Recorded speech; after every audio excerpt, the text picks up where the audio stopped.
On the topic, the president's trip to Kenya is also expected to elevate the two sides' economic cooperation to the next level. Kim Min-ji highlights the potential of the Kenyan market and where the two countries stand in terms of economic relations. Kenya is East Africa's economic heavyweight. Thanks to its favorable geographic location and gateways, such as the port of Mombasa and Nairobi airport, Kenya is considered a hub from which to make inroads into other parts of Africa. Kenya also plans to build a railway to connect it to neighboring countries like Uganda and Rwanda. And for its array of IT startups and large pool of entrepreneurs, it's also been dubbed Silicon Savanna. If you look at Kenya, especially Nairobi, you can see that it's very developed and stands up quite favorably to other major cities. Information technology is well established and the service sector is also relatively active. With the GDP of $63.8 billion, Kenya is the world's 69th largest economy. This year, it's expected to post growth in the 6% range. However, the Kenyan economy is still heavily dependent on agriculture, which accounts for about a quarter of its GDP.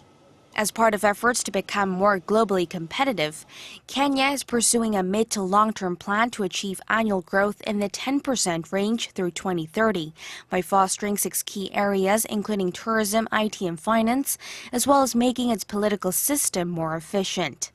Korea established diplomatic ties with Kenya in 1964, and their partnership has been economically beneficial to both sides over the years. Nairobi is Seoul's biggest trading partner in East Africa.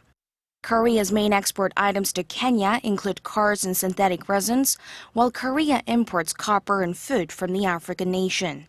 More than 24 Korean companies are operating in Kenya, including big names like Samsung and LG.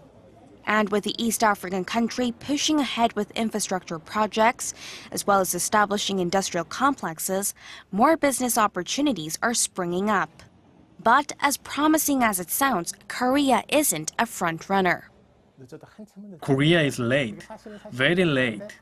China has been investing aggressively and has been part of massive construction projects. But if there's something to learn, China hasn't been able to improve the livelihoods of the local people. While Korea can learn from the mistakes of others, experts say it should not consider China or other advanced countries as competitors. Instead, it should seek ways to work together, which will help Korean companies sidestep political risks and help them attract capital. Kim Min-ji, Arirang News.